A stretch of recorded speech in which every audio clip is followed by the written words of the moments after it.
Je vous retrouve dans cette nouvelle vidéo et donc ça va être pour vous montrer, vous présenter une revue sur l'utilisation et quelques tutos, idées et techniques à réaliser avec les plaques de texture Matite Collaz qui sont celles que j'utilise quasiment exclusivement, on va dire, dans les plaques de texture souple en silicone. Voilà, c'est quasiment celle-là que j'utilise tout le temps et que j'ai le plus.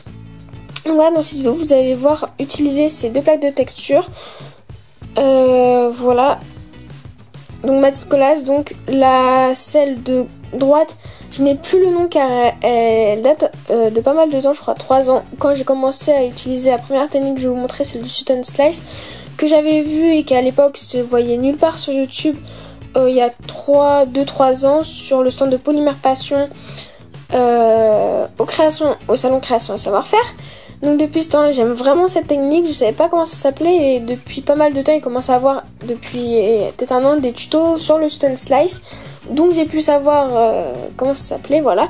Mais ça fait vraiment depuis pas mal de temps que vous pouvez voir sur ma chaîne des créations, de nouvelles créations avec cette technique.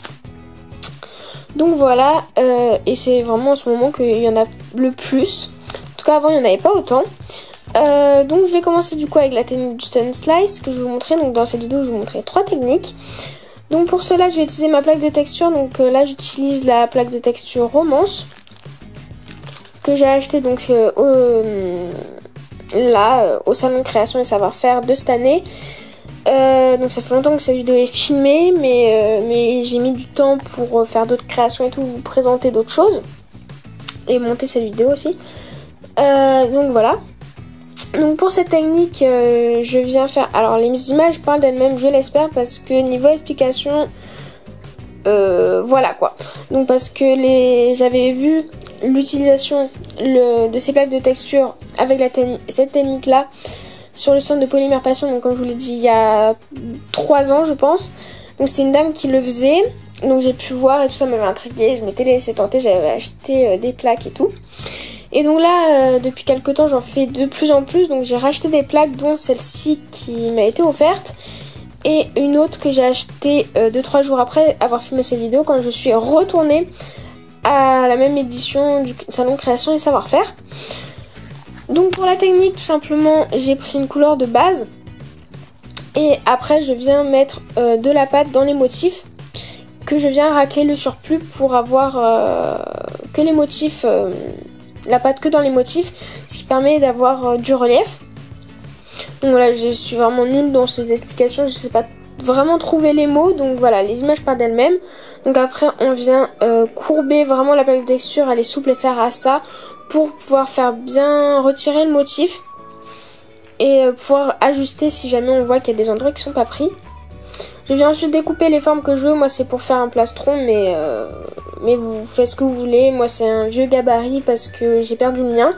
Enfin je sais où il est mais il est juste impossible à récupérer. Du coup j'en ai fait un autre en attendant d'en racheter un. Donc je viens faire ça. Et donc après vous faites le nombre de pièces que vous voulez. Donc vous refaites cette étape autant de fois que vous en avez besoin.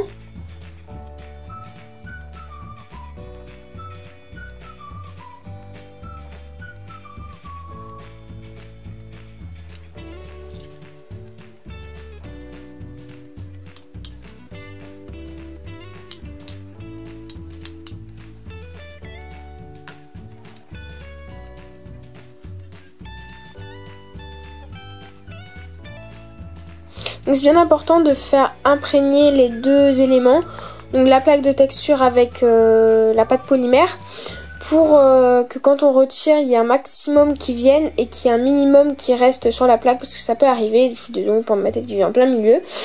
Voilà. Donc c'est vraiment mieux pour pouvoir voir, pour pouvoir bien que les deux pâtes s'imprègnent. Et qu'il y ait le moins de ratés, entre guillemets, d'endroits qui soit pas bien imprimé, on va dire. Donc après je viens positionner si jamais vous voulez faire un plastron. Après ça c'est vraiment en fonction de comment vous voulez le faire.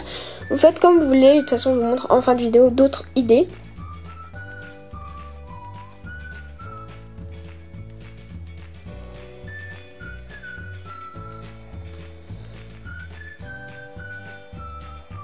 Et au final, je l'ai toujours pas monté ce collier parce que j'ai eu un problème avec la résine, donc il faut que je sorte de la Dremel et tout pour refaire quelques trous. Donc voilà, c'est un peu compliqué, du coup il est toujours pas monté. Voilà. Donc maintenant je vais passer à la deuxième technique qui est une technique qui est assez connue maintenant encore. C'est le mica shift. Donc tout simplement je prends une pâte chargée de mica, donc une pâte avec des reflets et tout, donc surtout les sculptés elle marche super bien. Moi c'est la même que celle que j'ai j'ai utilisée en base pour mon Student Slice. Et du coup une fois qu'on a fait l'impression de la texture, on vient racler. Donc moi j'ai un peu trop enlevé, mais franchement le motif il se voit quand même, donc c'est une technique quasiment inratable. Donc voilà, mais je vous conseille vraiment d'en enlever beaucoup moins que moi et de racler beaucoup plus en surface. Vous aurez vraiment un rendu beaucoup plus net.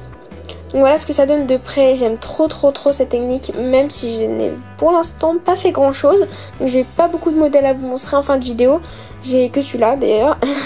Enfin voilà, et donc là je vous montre de plus près une petite technique pour mettre les œillets. Donc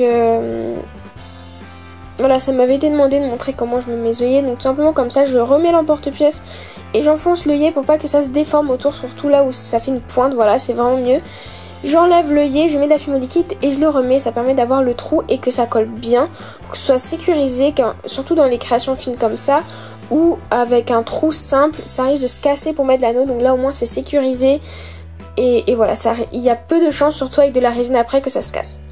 Donc je passe maintenant à la troisième technique idée. Donc je vais imprimer en fait sur une plaque noire mon motif. Donc la plaque que j'ai la plus ancienne. Donc voilà, je vous ai montré un peu les trois motifs que j'avais sous la main lors de ma vidéo. Donc je viens imprimer assez en relief, donc j'appuie pas mal. Donc pas non plus hyper fort, voilà, j'appuie pas non plus à détruire tout, mais j'appuie pas mal pour que le motif soit bien imprégné, assez régulier. Donc je mets d'un rouleau pour ça. Et après je vais venir prendre des poudres, donc Perlex, Perfect Pearl, pour pouvoir faire plein d'effets de nuances et de couleurs. Donc voilà, donc j'ai pris 4 couleurs. J'ai fait d'autres choses après avec d'ailleurs l'autre plaque de texture Maltite Collace, donc c'est la texture arabesque que vous verrez en fin de vidéo. Et j'avais posté une photo sur Instagram également où j'avais mis plus de couleurs et je trouvais le résultat un peu mieux. Mais en tout cas voilà, c'est l'idée et il y a déjà pas mal de couleurs et j'aime beaucoup le résultat. Surtout après une fois résiné, je vous montre tout ça de toute façon en fin de vidéo. Donc voilà, tout simplement je mets avec un pinceau assez fluffy un peu toutes mes couleurs en taches pour que pas tout se mélange. C'est important pour avoir des taches et plusieurs effets de couleurs. Donc là je vois, j'ai pas utilisé de Perfect Pearl, au final j'ai utilisé que des Perlex. Donc voilà, je vous montre un peu à la fin. Donc la première technique au niveau du Student Slice, j'ai résiné donc la pièce, donc les plusieurs pièces que pour l'instant je n'ai toujours pas montées, que je vais monter prochainement. Une autre pièce que j'ai faite avec l'autre plaque de texture qui cette fois-ci avec d'autres couleurs que je n'ai pas résiné. J'ai mis les anneaux et tout, j'ai refait autour. Là c'est des pendentifs, voilà, donc une autre forme que vous pouvez créer avec. Des pendentifs avec des nuances de couleurs et tout. Et après un petit bonus. Après donc là plus près à la lumière du jour et résiné, cuit et tout, le mica shift que j'adore vraiment. Donc voilà, donc voilà, c'est très brillant avec la résine. Moi j'aime vraiment mettre de la résine sur toutes les pièces de ce style, on va dire. Ça fait vraiment ressortir toutes les paillettes et là on le voit vraiment à la lumière du jour. Donc après pour la... J'ai fait totalement dans le désordre je crois. Non, c'est pas grave. Donc pour la pièce, la toute dernière, une fois résinée ça donne ça et vraiment c'est trop beau, ça brille encore plus et voilà pareil, ça, la résine ça révèle tous les éclats. Et donc voilà, celle-là c'est l'autre plaque de texture que j'ai acheté plus tard et donc j'ai mis un peu plus de couleurs. Sur mon compte Instagram j'ai posté une photo où j'en avais fait un bleu que j'ai déjà vendu, du coup bah je peux pas vous le montrer, mais voilà il me reste celui-là et on voit quand même en vrai, surtout qu'il y a beaucoup plus de reflets de lumière. Donc là après c'est d'autres idées, donc tout simplement on peut venir passer juste en surface et là c'est avec la Stazen. Donc voilà, je vous invite à aller voir ma vidéo parce qu'on peut utiliser ces plaques de texture avec la Stazen. Bien sûr faites attention à bien nettoyer vos plaques, mais tout ça tout est expliqué dans ma vidéo sur la Stazen. Donc voilà, cette vidéo est terminée. J'espère vraiment qu'elle vous aura plu, que vous avez tout compris. J'ai parlé un peu vite. Voilà, mais j'étais un peu restreinte au niveau du temps. Bref, j'espère quand même que ça vous aura plu. N'hésitez pas à me poser des questions en commentaire. Et n'hésitez pas à me retrouver sur les réseaux sociaux Instagram et Snapchat, les liens sont en barre d'infos, et à aller visiter mes boutiques. Je vous dis à très vite dans une prochaine vidéo.